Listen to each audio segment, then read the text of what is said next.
At least I picked some Levi colors for this week. Shalom, shalom, family. Welcome to the D.C.B channel. My name is Uzziah Lewy. I'm one of the teachers of Congregation BINAH CHOKMAH. We are here once again with Nasik, Zurishaddai ben Yehudah, and he will be highlighting some of the points from a Red. portion of Sidra, which was taught last week, and as he's been doing in the past weeks, he's been highlighting certain points that some of the teachers might have missed, and not see some points that they might have looked over, glossed over. Right. So Thank Nasik is all yours. Hallelujah. Blessed be the Most High.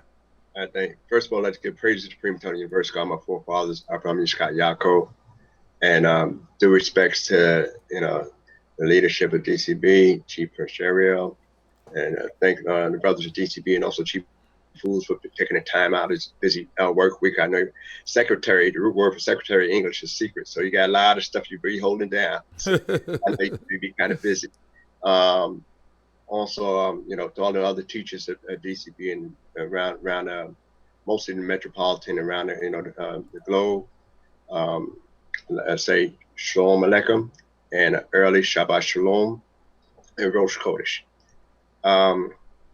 Also, I would say Adonai Septai Ditaku Fia Giti Atheaka. Allah opened down my lips, my mouth should declare that praise. I appreciate the opportunity to be able to share. Like I said, sometimes people might highlight different points during the week in the past Sidra. So I'll highlight some things that I would find interesting to me and hopefully be interesting to other people that I share with. So I'm sure the other teachers seen the same thing I've seen, just that given a time and schedule, they had one focus and I have another focus. So this is more review that I do for for those that's pretty much astute, and hopefully bring you more closer to the Sidra that's coming up, this Shabbat, which is Shofatim. One of the things I like to say, that I was rushing a little bit last week, but I mentioned about the cities of refuge last week when I was speaking, and like I said, if a person went to the city of refuge, he had to stay there to the death of the high priest. No one could ever leave out until the death of the high priest. Right. And I was making a statement last week that if a guy decided to leave on his own, it's also premeditated murder, because if he thinks he'll beat everybody in the family. But what I neglected to say, that if he made it that far, was that if he left out, period, it'd have been a violation of the judgment that was made. Because once the judges adjudicate the case, then anybody to go ought against the decision of the judges is a death penalty. Mm-hmm. So while he's mandated to stay in that city of refuge for the life of the whole high priest, if he not slain his neighbor and passed down, but he'd have no hatred against his neighbor, in days past, then he can never leave, because then he is violating a judicial order, which is a death penalty. Right. So I just want to make that a little bit more clearer, as opposed to him just leaving, period. Either way, it'd have been death. So he don't even have to worry about the redeemer of blood on the outside. He got to worry about the national judgment, right, of the judges at that particular time. Now, I'd like to also say that we spoke previously about the grace after meals, and that most of us always say our grace before meals. Very few of us say our grace after meals, and that's one of the points I like to bring out, is that normally in some places you may have a set prayers, It doesn't say what prayer you say, as long as you acknowledge the Creator. So, in me speeding a little bit last week, I neglected to say that most places that follow a particular some kind of tradition will read the 126th Psalm, which is it's part of the Song of Ascents. There's like 15 songs of ascents, starting from 120th to 134th. Those are called songs of ascents. Explanation could we found those that follow a particular New Soft prayer book or research why they call songs of ascents. But they focus on saying the 126th Psalm with various things added to and fro within it. Now in this week's Sidra, the Sidra has a unique name. Last time I was spoken on, last couple of Sidros, we focused on about hearing and about the senses of hearing. And in the 40th year, Moshe speaks about the hearing. Shema Yisrael, Hear, O Israel. And he's talking about the Lord thy God, the Lord is one. So now, and I explained that hearing is a difference, as we know, it's a different sense compared to the sense of seeing. And so this Sidra opened up with the words Ra'eh, which means to see.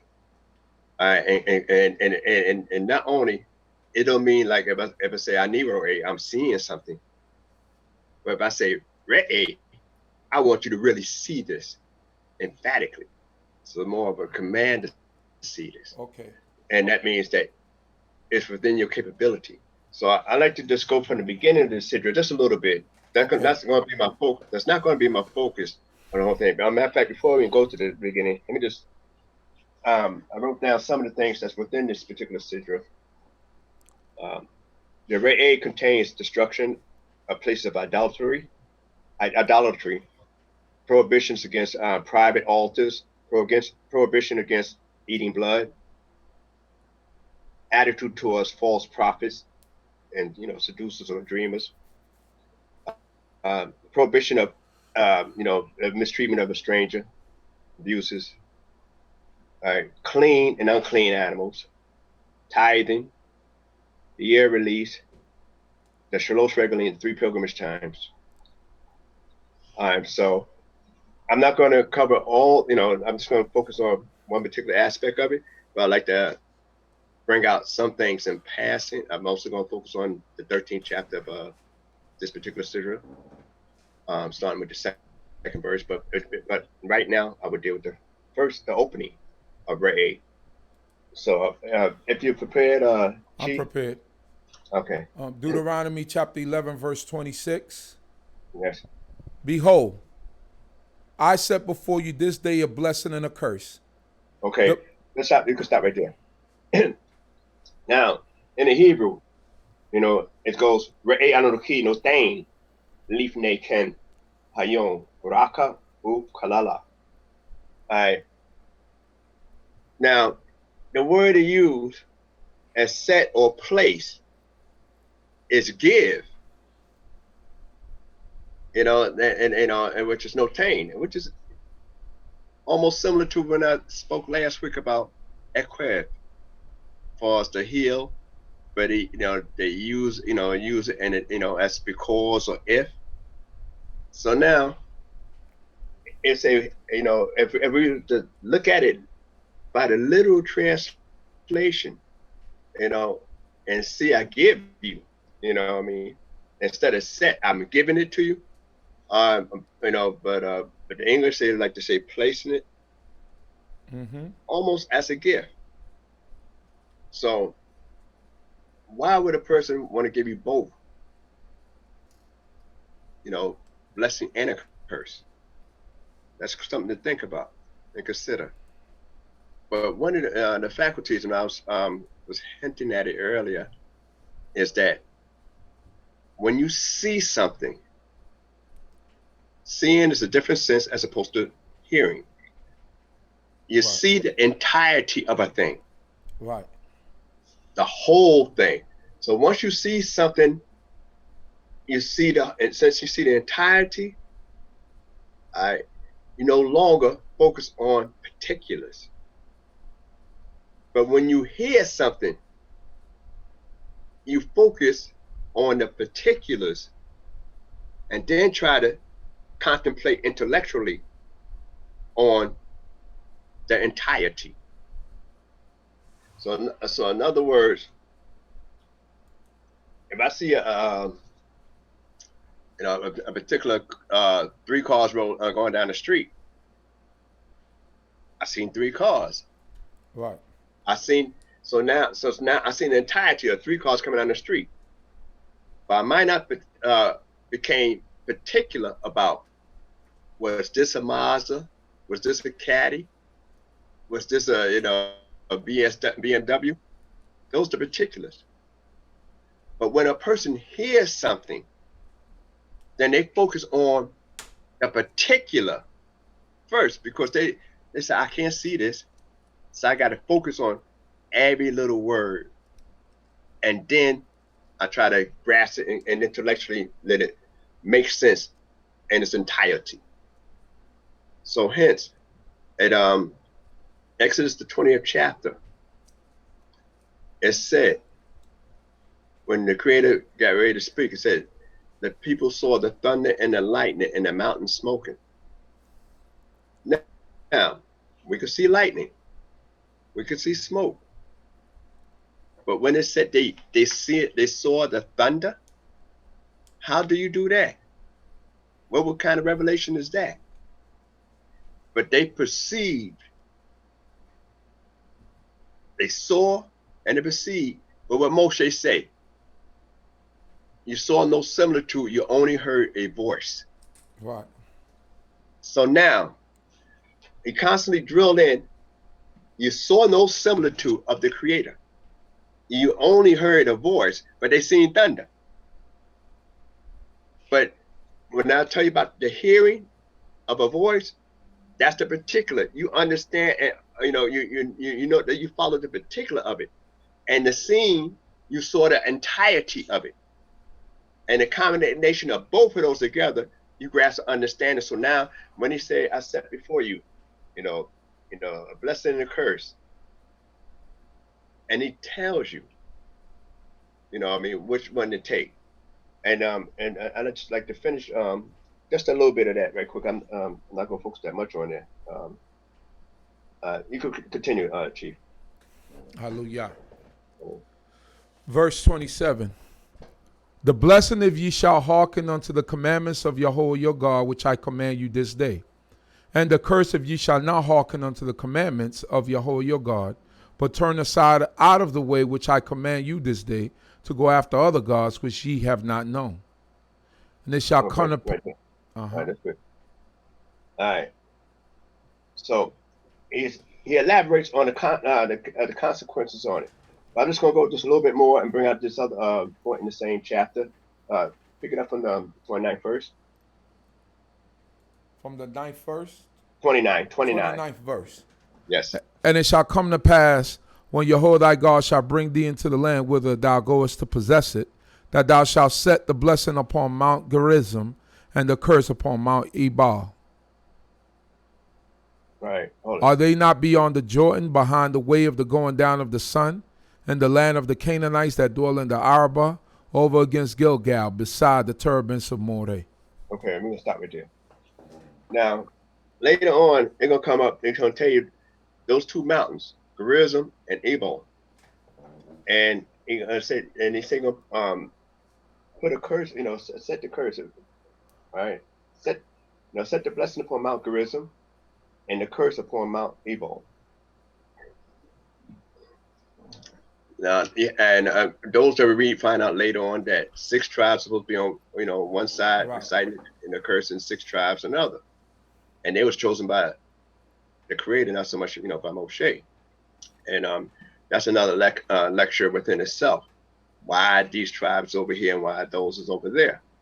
Mount Gerizim, where the blessings were supposed to be, enumerated from, that was a bland looking mountain. There was no pretty shrubbery, greenery, and everything like that. Right. But the mountain Ebal, where the curses were supposed to be coming from, that was a beautiful looking mountain in comparison. So you say, wow. What lesson I can learn just off the cuff, but because I'm not going to elaborate long on that, I just want to point those particular factors out between the two mountains. One is barren looking, just look like a big old rock, maybe a couple shrubs here and there. And the other one was lush and plush. The one that looked pretty bland was where the blessing was supposed to be. The one that looked rough, lush and plush, was where the curses was supposed to be coming from. And I always tell my children, especially when we get in, discussions about Torah, right and wrong, I say, evil always look attractive. It never looks unattractive. If it was ever unattractive, we wouldn't be ensnared with it. So something got to attract your attention and appeal to your taste. But Moshe told he's doing this and said that we have the ability to go beyond that because we see. So we got the entirety of the picture. Shalom, family. As opposed to anything else. Right. All right. So now I'm just gonna move on just a little bit and mention about talk about idols and stuff like that, but I'm going to speak about altars, private altars and stuff like that. Just want to speak on just briefly. We had 48 Levitical cities. We had one altar that the Creator had made for the Mishkan. But throughout the land, you could have many other altars. Most people's under conception that the priests just stayed in one area. As they multiplied, and the Levites, it was other Levitical cities, other things going on. You had where the main altar, such as the place where God chose his name to dwell there, those Shalom regalim, so pilgrimage times, those sacrifices and stuff had to be done there. Those the main altars there. But if it comes to, say, purification, things like that, a guy on the other side of Jordan, his wife just come off of Nita. They just got come off of being unclean by the dead. Somebody just had passed, went through a situation of Zara'at, what we call leprosy today, translated as leprosy. All right. They're not coming from where they at all the way over there after their time is up. And it's important for people to understand that. And I'm glad that I was listening to a thing with Rabbi Baruch before, and I'm glad he brought that out in one of his teachings, that you had other altars going on. And then we look in the book of Judges, that's what made it so easy for people to come up with different things. I'm just going to bring out one particular story about Manoah, Shimshon, Samson's father. When they offer up before the angel, they want to offer up to the angel, and they say offer up to God. They had their own little altar. We read in the book of Shemot that if you make me an altar, that should not, an altar thou shalt make unto me, and if it make it of stone, it should not be of hewn stone. For you lift up your tool upon it, thou certainly polluted it. All right, so now that brings out that you're gonna have other altars in certain precincts. With a law like that, it brings out to another point I want to bring out, highlight, glossing over somewhat, is that when the children of Israel came out of Egypt and the Mishkan was set up, Moses in this particular Sidra says, I'll let y'all read it if you want to check it again. When they talk about the clean and unclean should eat alike, as far as meat, Right. All right. The children of Israel had herds and cattle when they left Egypt. Okay. They didn't leave Egypt broke. But what happened was, once the Mishkan was erected and the priesthood was chosen, then you only had 4 legit priests, Right. besides Aharon. And then Right. at one day, now you got 3 legit priests besides the kids. So now they was hindered in the wilderness from ritual slaughter, a certain type of slaughter in the wilderness, simply because it would appear that they are making sacrifices. So hence they asked for meat. Not just even being, most times we would think of it just being stingy, but also other situations came into play, because now I got to slaughter this animal at the door of the tabernacle, and you got 600,000 men of war, 3 million point something people out there. So how much meat can you eat, and how many people will be eating meat? Right. So hence Moshe says when you go into the land about when you're going to eat meat, and he focuses on don't eat the blood, pour the blood to the ground, those you eat. Now, while I'm on this subject, like I said, I was going to be a little brief from this highlighting certain points that I find interesting, and sometimes we discuss more in length amongst teachers and laypersons as well. Is that they have they speaks more about a dietary thing in this particular Sidra. And one of the things in the dietary law, it talks about the same thing in Leviticus pretty much, except they focus more on the birds of prey and in this particular Sidra.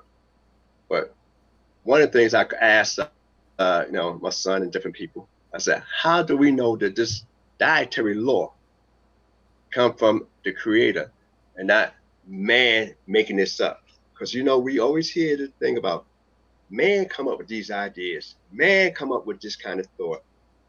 The Bible is written, scripture is written by man. But as one strong evidence in our very dietary law that let us know that no man could come up with a dietary law. And our law is not about being whether you're healthy or not, it's about holiness. So it's not about if you eat this, you get healthier, and you don't eat that, if you eat something else, you get sicker. It's not even about that. If we're told specifically, it's about holiness towards the Creator. Be holy, for I am the Lord, that God is holy. So it's part of our dietary law is part of the command. But when you talk about those animals that cheweth the cud, it's part of the hoof, cloven-footed, and those animals are clean, pure for us to eat. In Noah's time, they just used the term tahor and lo tahor, pure and impure, or clean and unclean, not clean and not clean. Right. But when it comes to the dietary law, it uses the term tahor or tameh. They say, well, tameh, that's more serious now, because because now instead of just saying, like it said in Genesis, in very sheep with Noah's time, tahor and lo tahor, it become more drastic now. The Creator emphasizes it that tameh is a more strange. Same words used for a person to become unclean, whether it's male or female. They use the term tameh. But that's not the unique thing. The unique thing is that when it says all those animals, and it gives you examples of the animals that chew at the cud, but don't have, that's not part of the hoof and they're cloven-footed. And it talks about that, the camel, it talks about the coney, it talks about the badger. And then it talks about the animal that parted the hoof and cloven-footed, but don't chew the cud. That's the swine. Now that's the unique thing. They give you several examples of animals that chew the cud. Runame, but they feet, you know, they have that in common. But only one animal on the planet that has party hoofs, cloven-footed, but don't chew the cud, and that's the swine. Moshe done been around the world, and no man been around in every little spot, and only one could know who created it. He created the heavens and earth. He created all the animals. So the creator knows that only one animal fit that description. That's the swine. No other animal on the whole planet Earth have party hoofs, cloven-footed, and don't chew the cud. But you got several animals that chew the cud and ruminate. And they gave those examples. Right. So that's how we know that this is divinely given law. Right. And not a man come up with his own idea, because Moshe haven't been all the way around the planet. We read about his history. And some people still discovered new animals in different regions. And some animals is only indigenous to certain regions. But nowhere on the planet you have an animal that has that swine description other than swine. Right. So that's a unique law. And that's how we could support it as being a divinely given law, not dietary law. Now, another thing I like, while I'm just touching on it briefly, is about the seething the kid in his mother's milk, or cooking the kid in his mother's milk.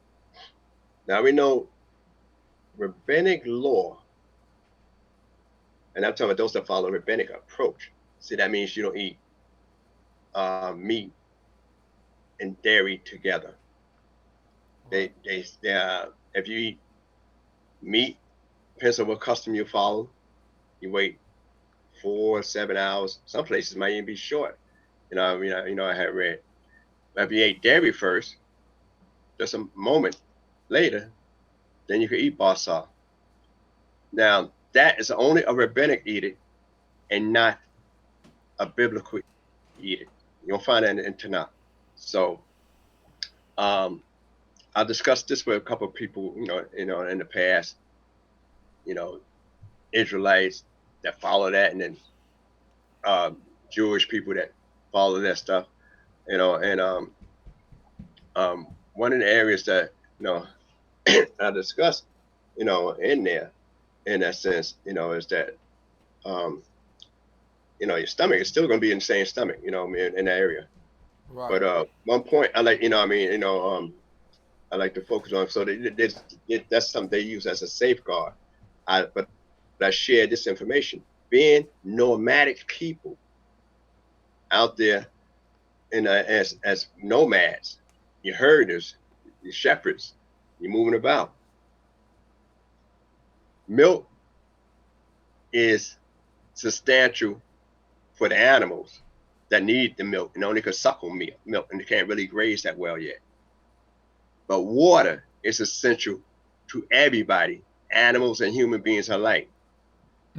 So nomadic people will normally cook, not just because of rituals, not because just only a religion, but also from an economic and position, will cook the meat or boil the meat in milk simply because it's don't waste the water as the nomadic people. Right. So, and then amongst some Arabic tribes and cultures, that's supposed to be a delicacy.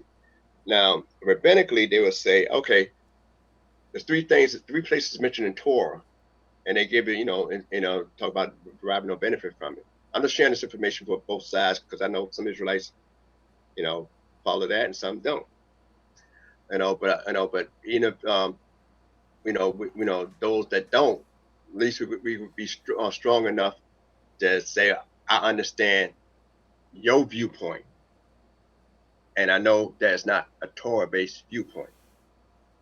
All right, so it's a rabbinic viewpoint on kashrut laws, and it's because I like people to be aware, because a lot of times we might argue about realizing what the other viewpoint is.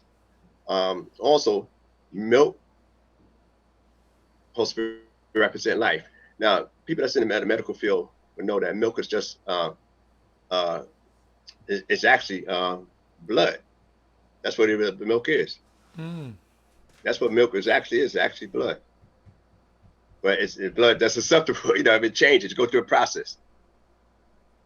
But so, and just like we pour blood to the ground, said it's the life of the flesh. All right, you got something that's supposed to sustain life, such as milk. Right. And you're cooking something that had lost life. So now it seems like life and death, and you're merging them together.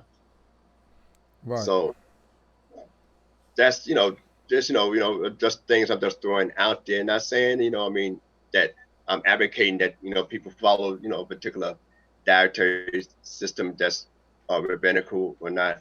All I'm just saying, I'm explaining, bringing information as such this time. I think I covered most of the stuff that I want to speak on in that particular area about the clean and unclean eating alike. In other words, if it's say like a holy convocation, and we sat at a holy convocation where we had offer up a sacrifice, a meal, a peace offering, Thanksgiving offering. Only those people that are clean can eat that. But say it's not part of a sacrifice. Hence, that's why I say if you're gonna eat meat, just slaughter it and pour the blood to the ground. If it's not part of the sacrifice, if I'm unclean, I don't have to fast because it's not part of the sacrifice. It's just part of a meal that we have. Right. So if it's part of the meal we having in the family, nobody brought it up and said there's going to be a peace offering. There's going to be a Thanksgiving offering. There's going to be a sin offering. This is just meat for us and our family to eat. Consume. Right. All right. So now, so now everybody in the household can eat. All right. And it's one more little thing I want to bring out. Let me see if I can find it. I didn't write it down. Maybe let's look at the 12th chapter, maybe the 21st verse, and see if it's there. If not, then Deuteronomy chapter 12, verse 21. It reads, "If the place which Yehudah thy God shall choose to put his name there be too far from thee, then thou shalt kill of thy herd and of thy flock, which Yehudah hath given thee, as I command thee, and thou shalt eat within thy gates after all the desire of thy soul." All right, now,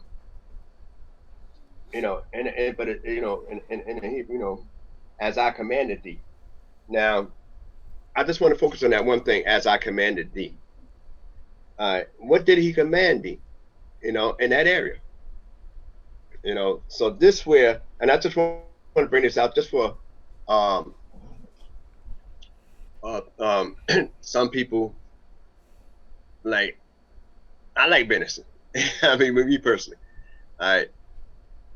But most people, most deers ain't gonna, it's most people ain't herding deers except in certain countries. All right. So you go out there, you shoot them through with an arrow, or you bust a cap. You shoot them, with a gun. According to rabbinic law, that deer meat that normally would be permissible to eat, it's not permissible to eat now. Simply because it wasn't slaughtered ritualistically with a knife going across the throat and a sharp knife, just like you're doing with a sacrifice. That's why all the sacrifices basically, I don't know if I guess off the top of my head, maybe 5 animals that they actually, talk about sacrificing. Domesticated animals. Yes, and that's the domesticated animals. Which deers in some regions, in the nomadic places over there, I think near Russia or somewhere like that, or part of Mongolia or something. Right. They have deer herds. But okay. All right. So that's why in kosher markets, and the word kosher is Yiddish, but kasher is the Hebrew term they use for something that's permitted. that's why they don't have it there unless they can actually slaughter it. My viewpoint when I pointed out, in that area, because I'm from Benny Zakim, so the real exponent of Benny Zakim. So we tend to be a more a free thinker, in the sense that I say when a Kohen or felt a turtle dove or a pigeon, he got pinched the neck off. I said there's no sharp knife used there. Right. He just go, and that's it with a thumbnail.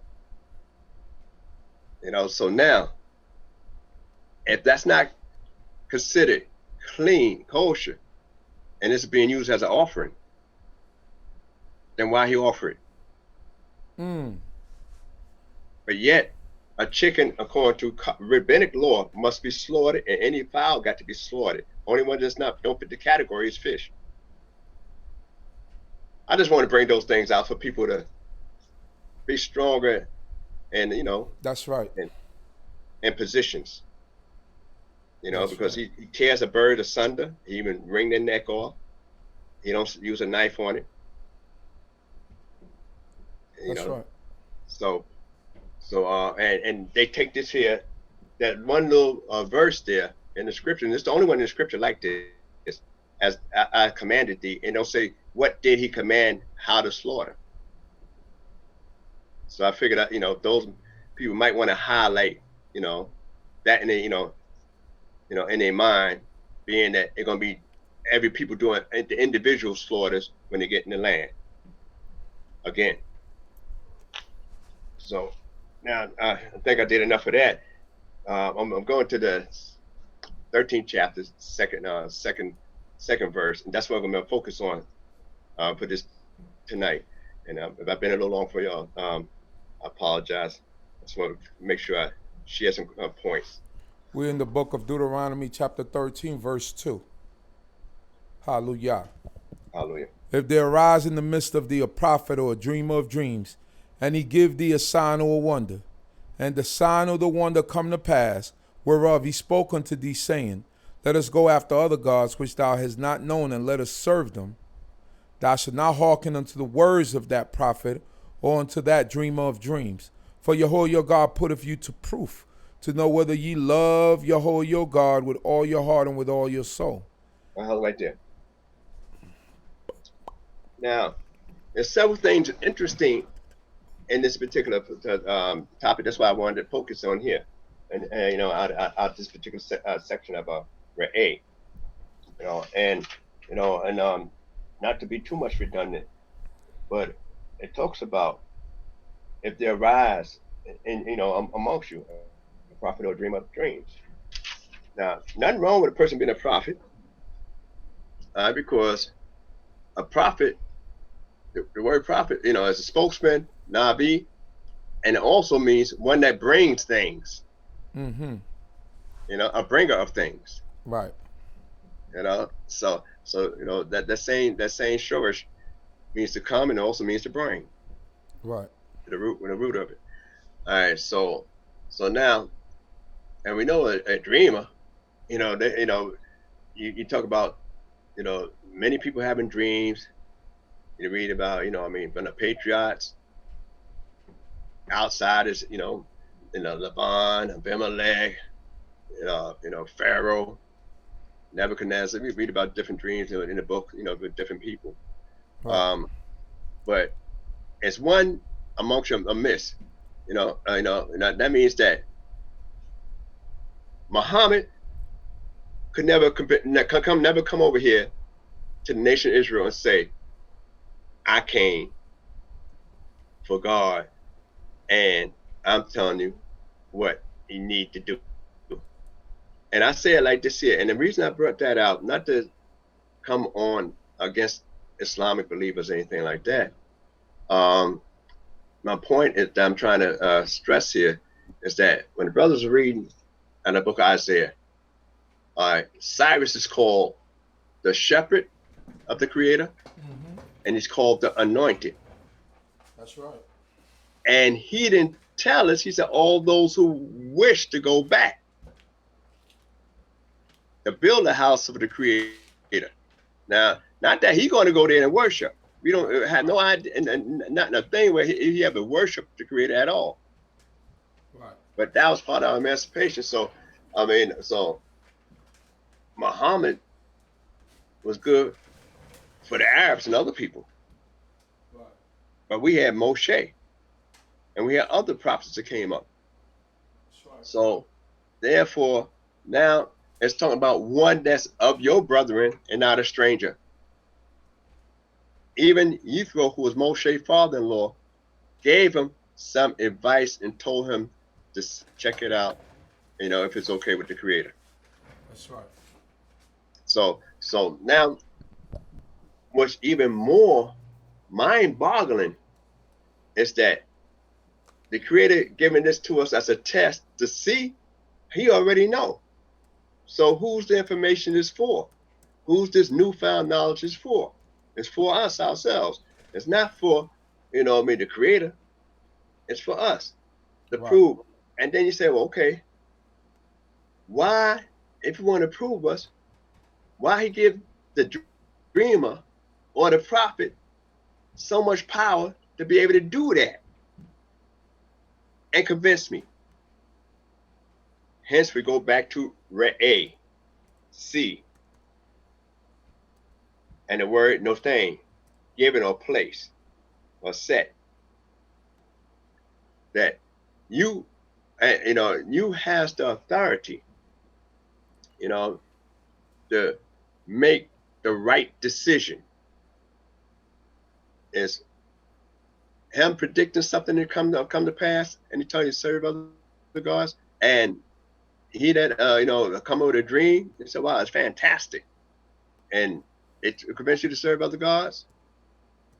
Balaam, who had the power of the spoken word, only talked to the Creator.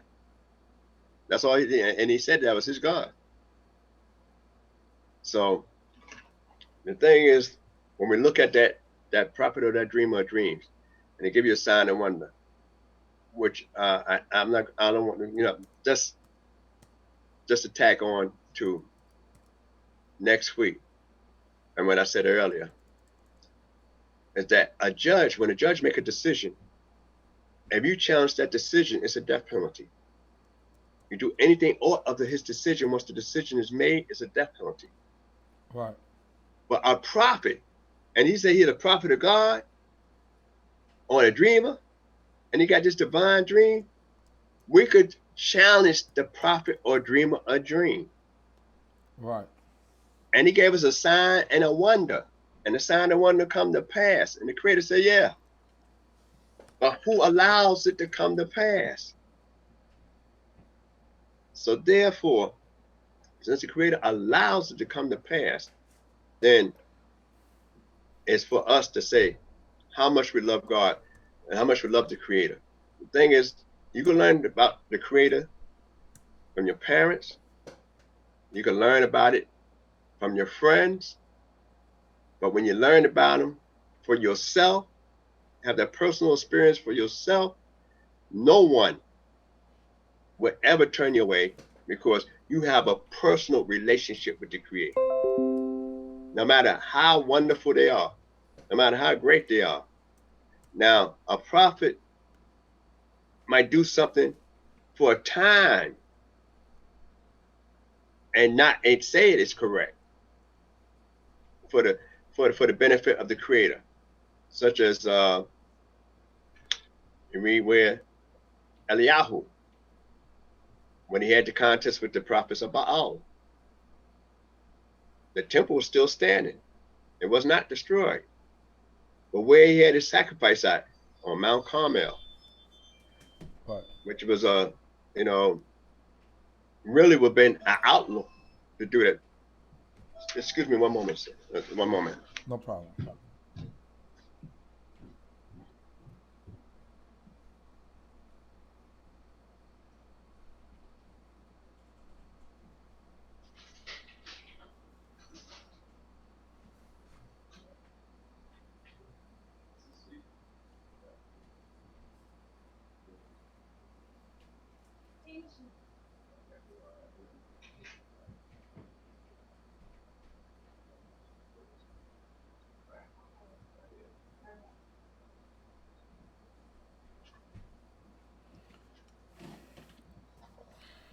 All right, Shalom, I'm back. Hallelujah. All right. Yeah. So now the point I'm making that, like I said, the test is actually for the individual and not for that prophet of the dream or dream. And then when he try to take you, turn you away, you expose them. And you notice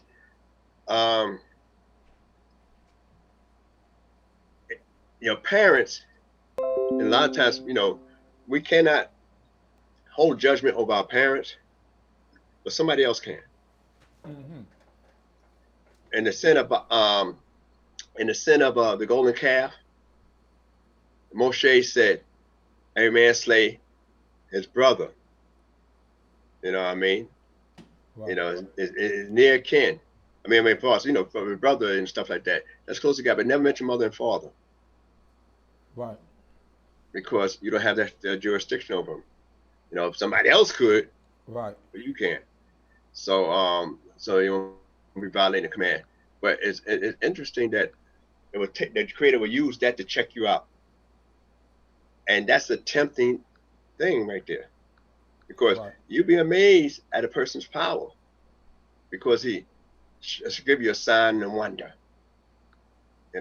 Predicting one thing, but doing wondrous things is a whole nother thing. Okay. Call fire down from heaven like Elijah. That's a serious thing there.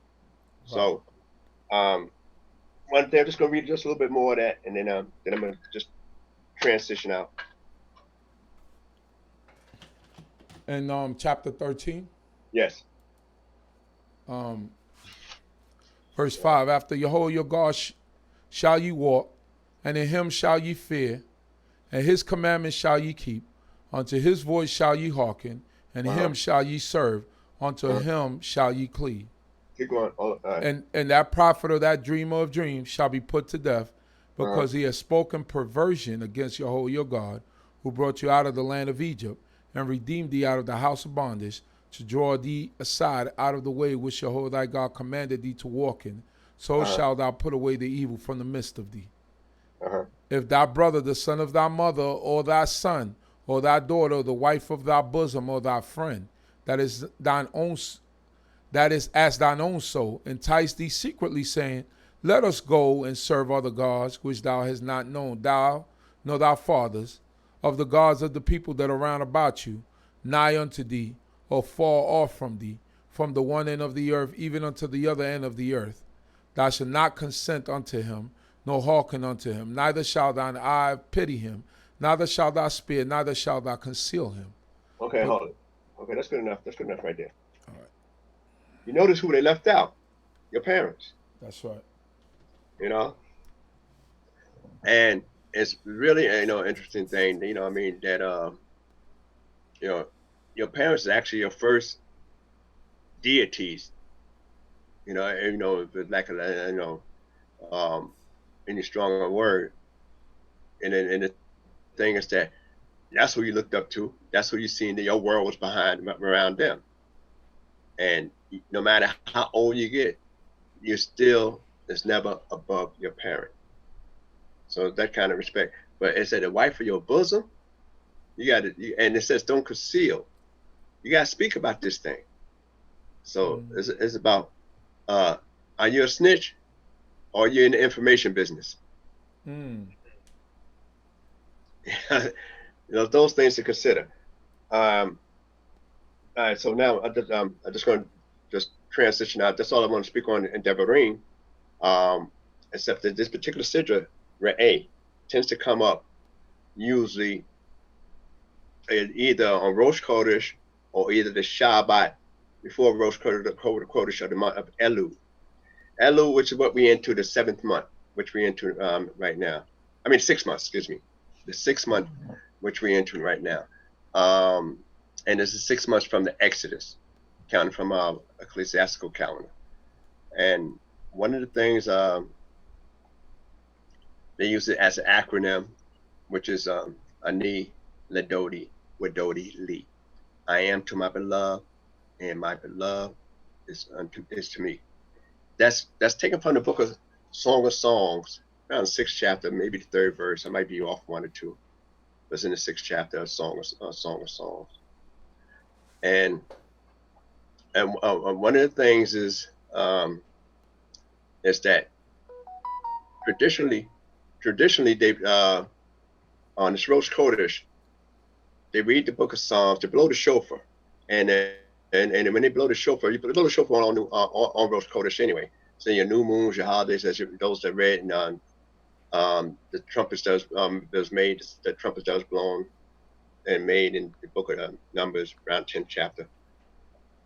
That you blow them on your Shabbos, your festivals, your new moons, and in time of war, you blow them so the Creator remember you and save you. But you blow the shofar at this particular time. Now it's a traditional time, and I spoke on it before. Is that this is actually the beginning of the time that we calculate, give a day or two, that Moshe, after the sin of the golden calf, began to ascend the mountain again with the 2nd set of tablets. All right, the Creator had already forgiven him, and he told him to come back down and carve out 2 tables of stones like unto the first, and bring them up, and he will inscribe upon it.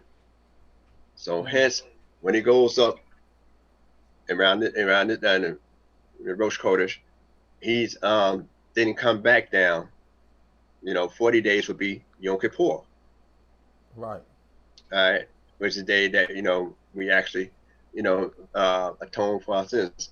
So traditionally, they read the 27th Psalm every single day from this point on until the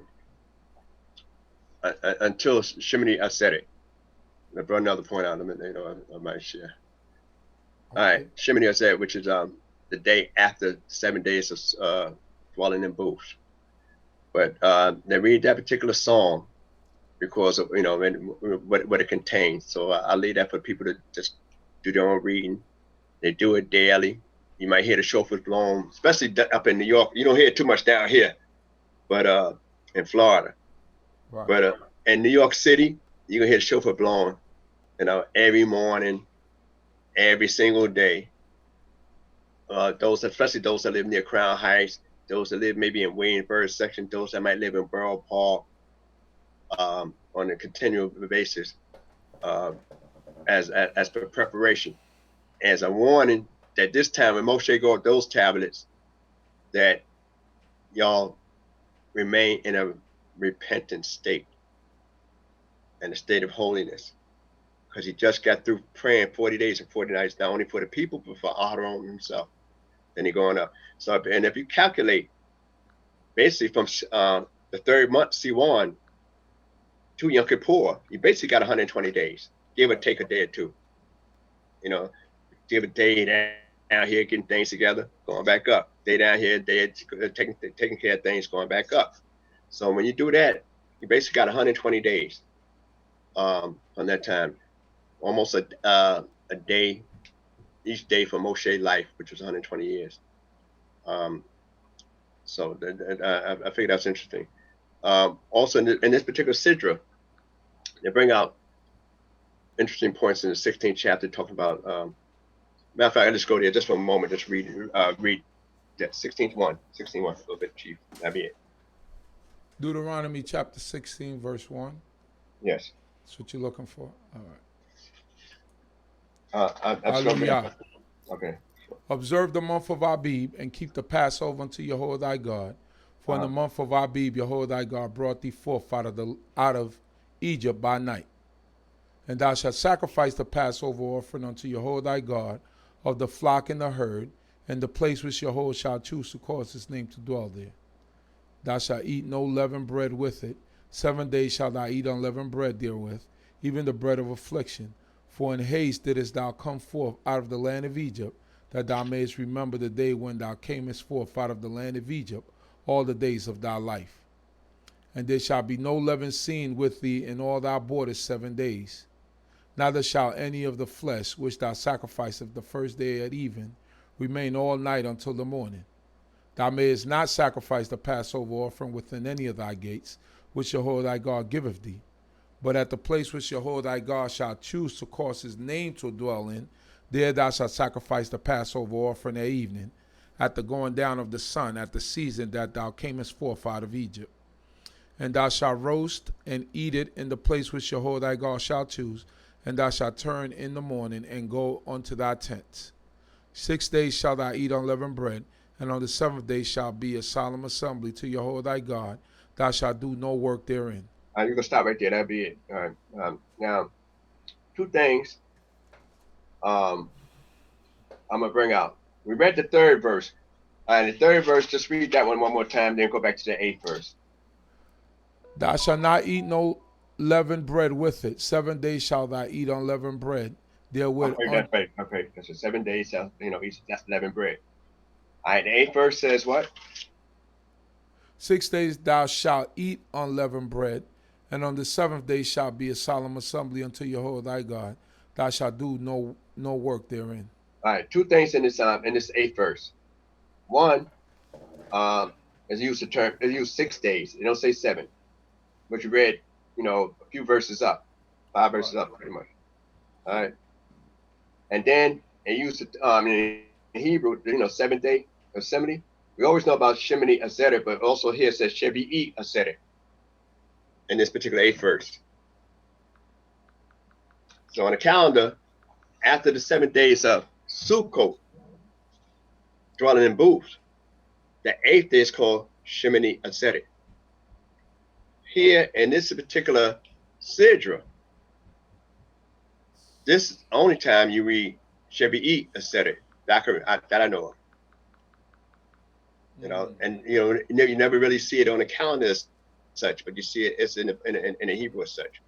And talk about 6 days eating unleavened bread and 7. So you say, did Moshe change his mind and say you could do less? Well, what's going on?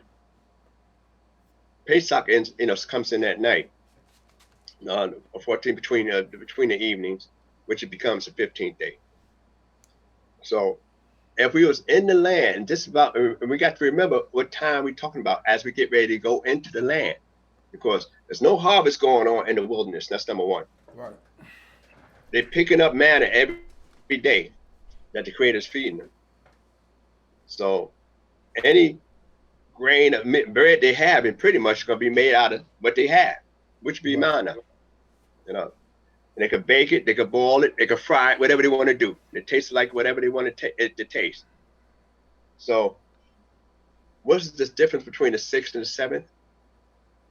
As you look back in Leviticus, is that on the morrow after the rest, everybody says, the Shabbat, but the word Shabbat don't just mean that day. It also means rest or cease, as I explained earlier. Then it's supposed to have, number themselves X amount of days, because why they do the wave offering, the first wave offering the high priest got to do, right, before you can eat of the grain of the land. Right. So old grain, you don't have to stop. No, I'm saying no leaven in it. You don't have to stop. So you're gonna have old grain of 7 days. You could eat it if you want it. But the new grain, if you want to start eating some new grains, part of your new crop, then you can't do that until after the offering is made from it first. So hence it would take a day before you can eat that. So you lost 1 day out eating that, but you're gonna eat unleavened bread 6 days of new grain. Okay. And that's the only thing I want to bring out in reference to that.